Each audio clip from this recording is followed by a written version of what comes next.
سنیچر کو کوئٹہ کے جو مرکزی سرکاری اسپتال ہے اس کے ایک ملازم نے اسی ہاسپٹل کی ایک سینئر ڈاکٹر ماہنور ناصر پہ تیزاب پھینک دیا. انہیں زخمی حالت میں کراچی پہنچایا گیا. جب ان کی حالت قدرے مستحکم ہوئی تو پتہ چلا کہ ملزم جو ہے موقع سے اسی وقت فرار ہو چکا تھا، لیکن پھر شناخت کے بعد بھاگتے ہوئے پولیس کی گولی کا نشانہ بن گیا، یعنی کیس داخل دفتر ہو گیا اس کی ہلاکت کے ساتھ. ڈاکٹر ماہنور کے ہم پیشہ ڈاکٹروں نے سندھ اور بلوچستان کے اسپتالوں میں احتجاج کیا اور یوم سیاہ بھی منایا. سپریم کورٹ کے ایک 3 رکنی بینچ نے گزشتہ روز ایک فیصلے میں کہا کہ تیزاب کا متاثر جسمانی اور نفسیاتی طور پہ روز جیتا اور مرتا ہے، لہٰذا یہ جرم قتل سے بھی زیادہ سنگین ہے. سپریم کورٹ نے یہ رائے ملزم عبد المنان کو لاہور ہائی کورٹ کی جانب سے عمر قید اور 10 لاکھ روپے جرمانے کی سزا برقرار رکھنے کے فیصلے میں دی. منان کو فیصل آباد میں ایک خاتون پہ تیزاب پھینکنے کا مجرم پایا گیا. عدالت نے وفاقی اور صوبائی حکومتوں پہ زور دیا کہ وہ تیزاب متاثرین کے لیے ایک بحالی فنڈ قائم کریں. اس فنڈ سے متاثرین کی مالی امداد کے علاوہ طبی اور نفسیاتی بحالی کے لیے بھی مدد کی جائے. عدالت نے نوٹ کیا کہ رشتے سے انکار، جنسی تعلق سے انکار، کم جہیز اور انتقام اس جرم کے عمومی محرک ہیں. اس کے علاوہ بھی اور دیگر محرکات ہو سکتے ہیں. فیصلے میں کمبوڈیا اور بنگلہ دیش کی بطور خاص مثال دی گئی جہاں تیزاب کی خرید و فروخت پہ سخت پابندیوں کے سبب ایسے جرائم میں کمی دیکھی گئی ہے. اگرچہ پاکستان کے فوجداری قوانین میں 2011 میں ترامیم کے سبب ایسے جرائم کی سزا میں اضافہ کیا گیا ہے، تاہم کوئی خاص کمی دیکھنے میں نہیں آئی. مسرت مصباح پاکستان کی معروف بیوٹیشن ٹپلیکس چین کی بانی اور سماجی کارکن ہیں.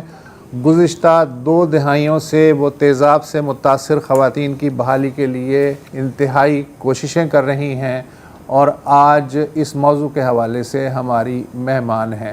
بہت شکریہ میڈم کہ آپ نے اپنے وقت نکالا. آپ کا بھی بہت شکریہ. اچھا، ہم تک جتنی خبریں آتی ہیں میڈم وہ اتنی زیادہ نہیں ہوتی ہیں. اصل مسئلہ، آپ چونکہ پچھلے 2 دہائیوں سے یہ کام کر رہی ہیں، اصل مسئلہ کتنا سنگین اور گہرا ہے؟ یہ کم ہو رہا ہے یا بڑھ رہا ہے سخت قانون سازی کے باوجود؟ میں یہ تو نہیں کہوں گی کہ یہ کم ہو رہا ہے، مگر میں یہ ضرور کہوں گی کہ اس کی رپورٹنگ بڑھ گئی ہے. اچھا، رپورٹنگ کیوں بڑھ گئی ہے؟ کہ اس کی جو قوانین ہیں اس میں انہوں نے ترمیمات کی، جو سزائیں تھیں وہ بڑھا دیں، کمپنسیشن جو دینا تھا پرپیٹریٹر کو وہ بڑھا دیا. But the fact remains the same کہ جو یہ جرم کرتا ہے، ایک تو یہ سب سے زیادہ خواتین کے ساتھ ڈومیسٹک، پہلے یہ ڈومیسٹک وائلنس تک ہی محدود تھا کہ بھئی گھر کے اندر ہی اس نے شادی کی، شادی سے انکار کر دیا وغیرہ وغیرہ، تیزاب پھینک کے اس کو فارغ کر دیا. اب آپ نے دیکھا کہ ڈاکٹر ماہنور کے حوالے سے ابھی ایک کامن پبلک پلیس میں جہاں پر آنا جانا مسلسل ہے لوگوں کا، وہاں پہ یہ واقعہ ہوتا ہے. اس چیز کو، اس کا مطلب ہے کہ نہ تو قانون کم کر رہا ہے اور نہ ہی ہم لوگ کوئی ایسی اقدام کر سکے ہیں جس کی وجہ سے اس کو ہم ختم کس طرح سے کریں. میں جب ان چیزوں کو دیکھ رہی ہوں، مجھے 25 ایئرز ہو گئے، ٹھیک ہے. ان 25 ایئرز میں کچھ آپ نے اس کے محرکات بتائے کہ اس کی وجہ سے ہوتا ہے. ایک اور بھی اس میں ایک پہلو ہے کہ اگر کسی خاتون کے ہاں بچیاں زیادہ پیدا ہوتی ہیں تو اس کے اوپر بھی تیزاب ڈالا جاتا ہے. یہاں تک ایک واقعہ ہے جہلم میں کہ دادے نے، آپ سوچیں کتنا پیار ہوتا ہے اپنے پوتوں کے ساتھ یا پوتیوں کے ساتھ، اس نے اپنی پوتی کو جلتے ہوئے تندور میں صرف اس لیے ڈال دیا ایک لڑکی تو کم ہو. جب اس کو پوچھا گیا کہ بھائی یہ کیا، یہ کس طرح آپ نے کیا، کہ میں کیا کروں، وہ سرائکی پنجابی زبان میں ہاں، کہ میں جو نا میرے پر جن آ گیا تھا. جی ظاہر ہے یہ ایسے جن ہوتے ہیں جو ان کے اوپر ہی آتے ہیں. مطلب میں اس بچی کو اس کی ماں نے نکال لیا اور الحمدللہ وہ بچی زندہ بھی ہے، پڑھ بھی رہی ہے، کیونکہ ہم اپنے ادارے میں نہ صرف ان کے علاج کا جو ہے وہ اپنے اوپر ذمہ داری لیتے ہیں، بلکہ میٹرک تک بچیوں کی پڑھائی کا بھی اسکالرشپ دیتے ہیں، ساتھ ہی ان کو کوئی نہ کوئی ہنر بھی سکھاتے ہیں. تو اب جب ہم واپس آئیں اس بات پہ کہ اس جرم کو کم کرنے کے لیے اور کیا کیا جائے، تو چلیے حکومت میں جیسے ریاست جو ہے اس نے تو قانون بنا دیا جی 2011. جی وہ پھر سیل آف ایسٹ کے اوپر میں نے یہاں پہ پٹیشن کیا سندھ میں اپنے ایک برنٹ وکٹمز کے ساتھ مل کے، اور سندھ کیبنٹ ڈویژن نے اس کو پاس بھی کر دیا. لیکن آج تک یہ تو نہ ہوا کہ کسی ٹیم کو بنایا گیا ہو جو کہ جہاں پہ تیزاب بکتا ہے اس کو جا کے چیک کریں، آپ کے پاس لائسنس ہے، کون آپ کے سے خرید رہا ہے، جس سے آپ لے رہے ہیں وہ اس میں ہے. میں اسی طرح ایک اور چیز میں اس میں اضافہ کرنا چاہ رہا ہوں اگر آپ اجازت دیں. اب تو میرا خیال ہے مارکیٹ سے بات آگے نکل گئی. نہیں، میں اس کے آپ تو آن لائن بھی حوالہ دیتا ہوں. پنجاب میں گزشتہ برس ایسڈ کنٹرول ایکٹ نافذ ہوا 2025 میں. اچھا 18 برس کا اگر میں ہوں اور میرے پاس ایک لائسنس ریوالور ہے اور مجھے اس کے لیے گولیاں چاہیے، تو میں جو اسلحہ کی دکان پہ جب جاؤں گا وہ مجھ سے میرا شناختی کارڈ طلب کرے گا، میرے لائسنس کی کاپی مانگے گا اور باقاعدہ اندراج کرے گا کہ یہ ان کا ایڈریس ہے، یہ ان کا نام ہے اور اتنی گولیاں میں انہیں بیچ رہا ہوں اس قیمت میں. لیکن یہ جو ایسڈ کنٹرول ایکٹ ہے، اچھی بات ہے نافذ ہو گیا، اس میں صرف اتنا ہے کہ 18 برس سے کم عمر کے آدمی کو تیزاب نہیں بیچا جا سکتا. اس کا مطلب یہ ہے کہ اگر میں 17 سال کا ہوں اور زرار صاحب 18 برس کے ہیں، میں کہوں گا یار پلیز میری مدد کر دو، آپ جا کے لے لو. کیوں لے لو، کس لیے چاہیے، کچھ نہیں پتا ہے. یہ اس طرح کے قوانین. سر آپ آن لائن بھی لے سکتے ہیں، آپ کو دکان جانے کی زحمت کرنے کی ضرورت نہیں ہے، آپ آن لائن بھی. تو یہ سمجھ میں نہیں آتی بات، یہ بالکل کسی کو بھی سمجھ میں نہیں آتی کہ اسلحے پہ اتنا ہے پابندی. اور یہ کیا ہے بغل سپریم کورٹ کے کہ یہ قتل سے زیادہ سنگین سپریم کورٹ کے تحت اس کے ساتھ یہ ہو رہا ہے. ہاں نہیں، کیونکہ آپ ایک دفعہ تو نہیں قتل کر رہے نا، آپ روزانہ قتل کر رہے ہیں. جب ہی وہ روزانہ صبح جاگیں، آئینے میں دیکھیں، یا آئینے میں کیا آپ اپنا جب عکس کسی اور کی آنکھوں میں دیکھتے ہیں. تو آپ کے خیال میں ریکمنڈیشنز آپ کیا کریں گی کہ انڈیویجولز پہ کس طرح کی پابندی ہو کہ یہ بالکل ممنوع چیز ہو، جیسے کہ آپ اسلحہ ہر جگہ سے نہیں خرید سکتے؟ دیکھیں جو تیزاب ہے اس سے اچھے کام بھی ہوتے ہیں، سو اس کو ہم بالکل بین نہیں کر سکتے انڈیویجولز، لیکن ہاں انڈیویجولز کے لیے ہم یہ کرتے ہیں.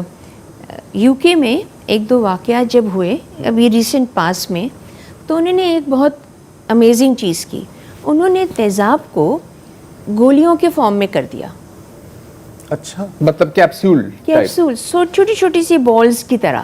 ٹھیک ہے. تو آپ وہ اگر پھینکیں گے بھی کسی کے اوپر تو وہ کوئی ٹکرا کے نہیں پھٹ جائیں گی، بلکہ وہ تو بس اسی کام کے لیے جس کام کے لیے آپ لینا. اچھا، اور یہ یقیناً یہ آپ نے میرے علم میں اضافہ کیا ہے یہاں پر، یہ یقیناً اس وقت کیا ہوگا جب بیچ میں یو کے میں ایسڈ ریلیٹڈ کرائمز کافی بڑھ گئے تھے. بیچ میں یہ بھی ایک ٹرینڈ شروع ہوا تھا میرے خیال کچھ سال وہ کوئی گروپس میں ہوتا تھا، یا پھر تھوڑے سے حجاب پہننے والی خواتین کے اوپر تھا. Hate crimes. جی ہیٹ کرائمز جسے کہتے ہیں. تو اب دیکھیں یہ کوئی راکٹ سائنس ہے کہ آپ جب تیزاب، اور سر جو عجیب بات ہے وہ یہ ہے کہ آپ کو یہ نہیں پتہ ہوتا کہ تیزاب اور الکلائن میں الکلائن زیادہ اسٹرانگ ہوتا ہے. تو جو لینے والا ہوتا ہے وہ تو تیزاب مانگتا ہے، اور دینے والا جو ہے وہ کہتا ہے 50 روپے اور دے دو اور یہ آپ لے جائیں، یہ بہت اچھا ہے، اس سے گٹر صاف ہو جائے گا. ہر آدمی جس سے وہ اگر پوچھ بھی لیں کیوں چاہیے، گٹر صاف کرنا ہے. آپ کے سامنے ایک پوری 1.5 لیٹر کی بوٹل ہے جو کہ آپ 150-200 میں دے رہے ہیں. یہ تو اسی وقت ہی رپورٹ ہونی چاہیے، اور ایک ٹیم ہونی چاہیے جیسے میں نے کہا کہ وہ چھاپے مارے، جیسے ہم اور بھی بہت ساری چیزوں میں یہی کرتے ہیں. تالا لگ گیا چلو وہ پھر سے کھل جائے گا، بٹ وہ ایک چیز تو قائم ہونا کہ مجھے مشکل ہو رہی ہے تیزاب بیچنے میں، چلو میں لائسنس تو لے لوں. 2 دن کے لیے بھی دکان بند ہو جی تو کوئی تھوڑا بہت تو اثر تو پڑے گا. سو ہمیں سب سے پہلے تیزاب کی کنسسٹنسی کہتے ہیں جسے، کہ وہ تھک ہو جائے. چلو آپ کہتے ہیں ہم کیوں بنائیں بھائی، اس میں تو پیسے لگیں گے. اس کو آپ اتنا تھک کریں کہ آپ کسی کے اوپر پھینک ہی نہ سکیں. کام تو اس نے وہی کرنا ہے. اگر کوئی طریقے کئی ہیں، بہت سے ہیں. اچھا مسرت صاحبہ، اب جیسے کہ ابھی تھوڑی دیر پہلے آپ سے بات ہو رہی تھی شو سے پہلے ہی، تو جو ابھی ڈاکٹر مہنور کا جو کیس جی، یہ ظاہر ہے کہ مطلب انٹرنیشنل ہیڈ لائن جس کی بنی ہے، پاکستان میں بھی کوریج ہوئی اور آپ نے دیکھا ہے کہ پھر وہ انکاؤنٹر میں وہ بندہ مارا بھی گیا. اور کتنے ایسے کیسز ہیں آپ کے علم میں جو شاید ٹی وی چینلز یا اخبارات تک پہنچتے ہی نہیں ہیں اسی دوران؟ ایک میرے سامنے ہے، گھوٹکی میں کیس ہوا ہے، ضلع گھوٹکی میں ایک 17 سال کی لڑکی کے منہ کے اوپر اس کے کزن نے تیزاب پھینک دیا. کیونکہ میں نے سنا تھا کہ اس کے گھر ہاتھ میں موبائل فون تھا. اتنی سی بات. اور اس طرح کتنے کیسز ہوں گے آپ؟ بہت ہوتے ہیں، اور ان کی رپورٹنگ اس لیے بھی نہیں ہوتی کہ جو پھینک رہا ہوتا ہے نا تیزاب، وہ جاننے والے ہوتے ہیں یا رشتہ دار ہیں. رشتہ دار اب جیسے یہاں کولیگ تھا وہ، یہ تو ہاسپٹل جہاں میں تک کام خبر کرتا تھا. جی جو خبر میں ہے کہ ڈاکٹر صاحبہ نے ان کو انکار کیا تھا. جو بھی ہے، وہ اکثر مرد حضرات نہ نہیں سن سکتے، آپ کو پتہ ہے، بڑا برا لگتا ہے. ہماری ایک پیٹریارکل سوسائٹی ہے جس کے اندر مرد کا ایک مقام ہے، اور وہ اگر کہہ دے نہ تو پھر نہ. اچھا، یہاں پر یہ بھی ہوتا ہے کہ اگر ایک 16 سال کی بچی کی شادی جو ہے غربت کے مارے آپ جلدی کر رہے ہیں، اور آپ کر رہے ہیں ایک 70 سال کے بڈھے آدمی کے ساتھ، تو یہ زیادتی ہے. اور اگر وہ بچی یہ کہے کہ میں نے نہیں کرنی، مطلب ہی سو اولڈ، تو اس کے گھر والے یا وہ خود اس کے اوپر تیزاب ڈال کر یہ کہتا ہے جو میری نہیں تو کوئی کسی کی نہیں ہو سکتی. مطلب یہ کیا بات ہوئی؟ اگر آپ کو اتنی محبت ہے تو اپنے اوپر بھی ڈالے نا، پھر میں بھی کسی کا نہیں، یہ کہیں نہیں ہو سکتا. Then there are incidents where the girls are being raped and then thrown acid.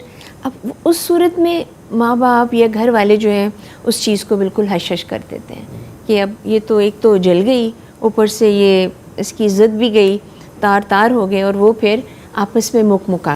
مسرت مصباح صاحبہ کے ساتھ ہماری گفتگو جاری ہے ایک وقفے کے بعد.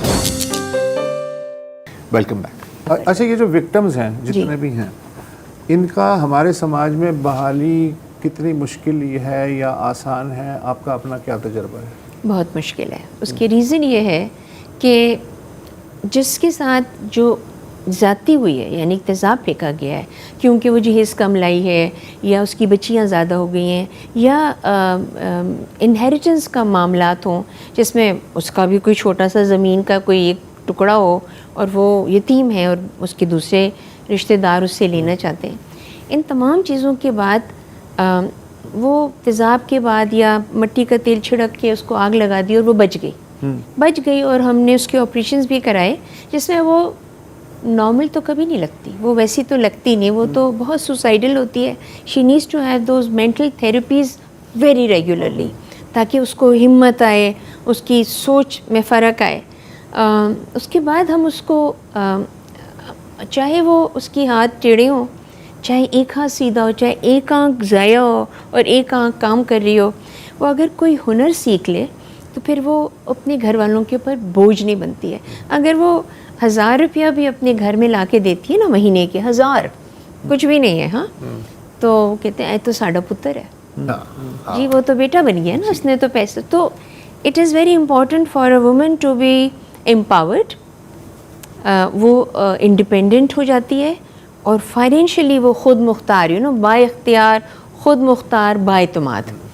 اچھا مسرت صاحبہ، اب ظاہر ہے کہ بہت لوگ واقف ہیں اسمائل اگین فاؤنڈیشن نے جو کام کیا ہے، آپ نے بالخصوص آپ نے جو خود کام کیا ہے، اور بہت لوگ اس ادارے کی اور آپ کی کہانی بھی جانتے ہیں کہ یہ کام شروع کیسے ہوا. لیکن اس کے ساتھ ساتھ یقیناً اور بہت لوگ ہیں جو شاید اس سے اتنا واقف نہیں ہوں گے. تو اگر آپ مجھے بتائیں، ہمیں بتا سکیں، ہم سب کو، ہمارے ناظرین کو بھی، آپ نے اس کام کا آغاز کیوں اور کیسے کیا؟ تو میرا نا تعلق بیوٹی انڈسٹری سے ہے.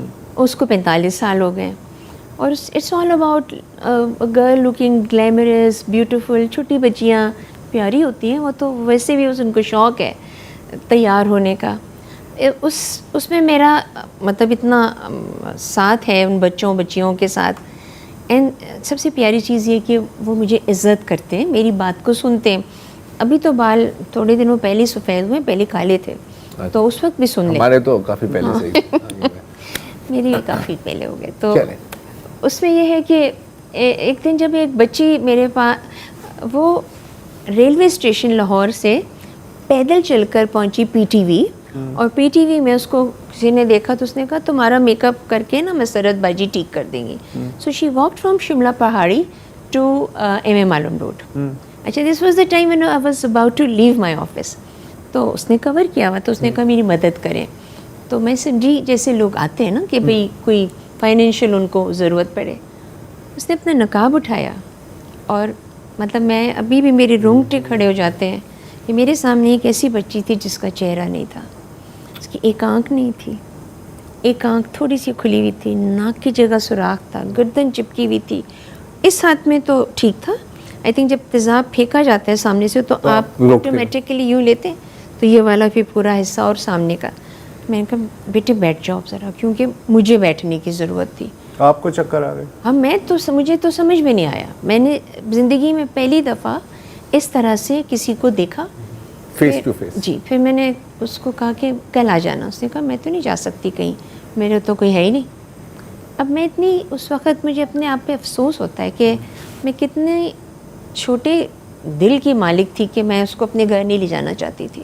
مجھے یہ ڈر تھا پتہ نہیں اس کے پیچھے وہ آ نہ جائے. بہرحال اس کو وہیں ڈپلیکس میں کہا, میں نے کہا میں صبح ہوں گی. پھر میں جب راستے میں گھر گئی, میں نے اپنے اللہ سے گڑا کے معافی مانگی کہ اللہ تعالیٰ تو نے مجھے جس کام پہ لگایا تھا وہ تو بہت سطحی کام ہے, اوپری کام ہے, کام تو یہ ہے. پھر میں نے بہت شکر ادا کیا اللہ تعالیٰ کے کہ مجھے یہ موقع دیا اس نے کہ میں اس کی مخلوق کے لیے کچھ کر سکتی ہوں. Next day I took her to the hospital and this is how the whole story started in 2003. ہاں 2005 میں پھر میں نے اس کو رجسٹر اس لیے کیا کہ کوئی 15 دن کے بعد میں نے اخبار میں ایک ایڈ دیا کہ اگر آپ تیزاب یا مٹی کے تیل سے جلے ہوئے تو اس تاریخ کو آپ ڈیپلیکس میں آ جائیے گا. تو میرے دل میں یہ آیا, دل میں کیا آیا, میں یہ کر سکتی تھی, میری اوقات جتنی تھی کہ میں اگر ایک بچی کا علاج کر سکتی ہوں تو چلو میں 2-3 کا علاج کر دیتی ہوں. اس دن 42 لڑکیاں آ گئیں. 42 لڑکیاں تھیں, عورتیں تھیں, بچے بھی تھے, اور کونے میں ایک صاحب بیٹھے ہوئے تھے. ٹھیک ہے, وہ بھی بیٹھے ہوئے تھے. وہ مجھے تو سمجھ میں نہیں آیا. میں نے کہا اللہ میاں میں نے صرف 2 شام مانگی تھی, اتنا میں نہیں کر سکتی, مگر اللہ تعالیٰ آپ کو دیتا اتنا ہی جتنا آپ سہار سکتے ہیں. And then I started talking to them. ان کی جو مجھے آتا تھا کہ نام لکھا کہاں سے ہو, یہ وہ فلاں جگہ. 2 ڈاکٹرز کو بٹھالا ہوا تھا, وہ ڈاکٹرز بھی بیچ میں بھاگ گئے, پھر دوسروں کو بلا لیا کیونکہ کون اتنی دیر تک دیکھتا رہے گا. پھر then I went to this gentleman and said کہ آپ بہت دیر سے خاموش بیٹھے, اس میں سے کوئی بچی آپ کی ہے؟ کہتے نہیں, آپ میرے ساتھ میں ہاسپٹل چلیں. میں کہا اچھا پھر مجھے ٹائم دیجیے, میں فارغ ہوتی ہوں, چلتی ہوں. کیا خیریت ہے؟ ہاں میری بیٹی جل گئی ہے. آپ سوچیں کہ وہ جو بیٹی تھی, میں پھر ان کے ساتھ گئی اور دیر ہو گئی تھی, تو وہاں پہ ایک بچی تھی جو کہ پوری جلی ہوئی تھی, ناخن تک, اس کے مطلب پیر تک. اوپر کیج ڈال دیتے ہیں اور کیج کے اوپر چادر ڈالتے ہیں, کیونکہ آپ کریم لگاتے ہیں تو اس کے اوپر بینڈیج جب اتاریں گے تو وہ پھر اسکن نکلتی ہے. پنکھا چل رہا تھا وہاں پہ. اب وہاں پہ تو کوئی پرائیویٹ رومز میں وہ نہیں افورڈ کر سکتے تھے. تو مجھے دیکھ کے کہتے ہیں, میں نے آپ کو پہچان لیا, میں یہاں سے فارغ ہوں گی نا, میں آپ کے ساتھ کام کروں گی. میں نے کہا بالکل ٹھیک ہو جاؤ گی. کیا ٹھیک ہے سب کچھ؟ کہتی مجھے کنو کھلا دیجیے. شی کونٹ ٹیک اٹ, اس کا تو سب جل چکا تھا. پھر بھی میں نے اس کو چھیل چھال کے اور اس کی پھانکوں میں سے بیچ میں سے منہ پہ ڈال کے, تو وہ نہیں جا رہا تھا اس کے منہ سے. پھر میں نے ڈاکٹر صاحب سے پوچھا تو ڈاکٹر صاحب نے کہا کہ یہ نہیں بچ سکتی ہے, لیکن ویل کیپ ٹرائنگ. مگر بہتر اس کا علاج جو ہے وہ کھاریا میں ہوگا, جو کہ آرمی کا جو میڈیکل سینٹر ہے. پھر ہم نے وہ شروع کیا بھلا کہ ان کو معلوم کروں کون ایئر لفٹ کر سکتا ہے. اس وقت گورنر صاحب تھے تاثیر صاحب, وہ پھر جو فوج کے وہاں پہ کور کمانڈر تھے, ان سے سب سے بات ہوئی. بہرحال میں نے مجھے 1.5 دن لگے ہوں گے. میں نے کالڈ ہم اپ اینڈ سیڈ کہ انتظام ہو گیا ہے, تو اب ہم بچی کو کھاریاں لے کے جا رہے ہیں. کہتے ہیں بیٹے میں اس کے جنازے پہ کھڑا ہوں. اور اس کو کیوں جلایا؟ وہ اس لیے جلایا کہ شہر میں ہنگامہ تھا کوئی, تو وہ اس نے لفٹ لی اپنے کالج کے کسی بچے سے, بھائی نے دیکھا اور بھائی نے اس کو جلا دیا. تو اب بہت ساری لڑکیاں ڈپلیکس میں بھی کام کر رہی ہیں. یہ کیونکہ ہم نے یہ بھی دیکھا کہ ہم سکھائیں لیکن ان کو کوئی رکھتا نہیں ہے. اب یہاں پہ ریاست کا کام ہے کہ ایسے بھی بہت سے کام ہیں جہاں پہ چہرے کی ضرورت نہیں ہوتی. مثال کے طور پہ ٹیلی فون ڈپارٹمنٹ تو ہمارا آج بھی چل رہا ہے, اس میں ان کو جاب دیجیے, وہ پیار سے بول سکتی ہیں, آپ ان کو ٹریننگ دیں. جی بالکل, اس میں تو آواز ہی ہے نا, آواز کے سارے کام ہو سکتے ہیں. ہاں وہ ہو سکتے ہیں. ان کو کوئی کلیریکل ورک دیجیے. ہم ایئرپورٹس پہ جاتے ہیں, وہاں پہ خواتین پورا حجاب لے کے کور کر کے ڈیسک جاب کر سکتی ہیں. ہاں ڈیسک جاب, ریموٹ ورک ہے, وہ ہزار جاب ان کو ملنے چاہیے. اگر نیت ہو. ٹریننگ میں دوں گی, ہر چیز کی میں ٹریننگ دے سکتی ہوں, اور میں ان کو دیتی ہوں تاکہ وہ اپنے پاؤں پہ کھڑے ہو سکیں. تھینک یو سو مچ. مطلب اتنا گمبھیر اور گہرا ٹاپک ہے, اس سے کیا بنا اتنی دیر بات کر کے, لیکن پھر بھی کچھ نہ کچھ تو ایک ادھوری کسی نہ تصویر کسی سامنے کے آئی. دل میں کوئی رحم ہاں آئی. کچھ تو ہے. تو بہرحال آپ کمال کام کر رہی ہیں, اور ہم چاہیں گے کہ مستقبل قریب میں آپ سے ان ڈیٹیل آپ کو بٹھا کے بات کر سکیں.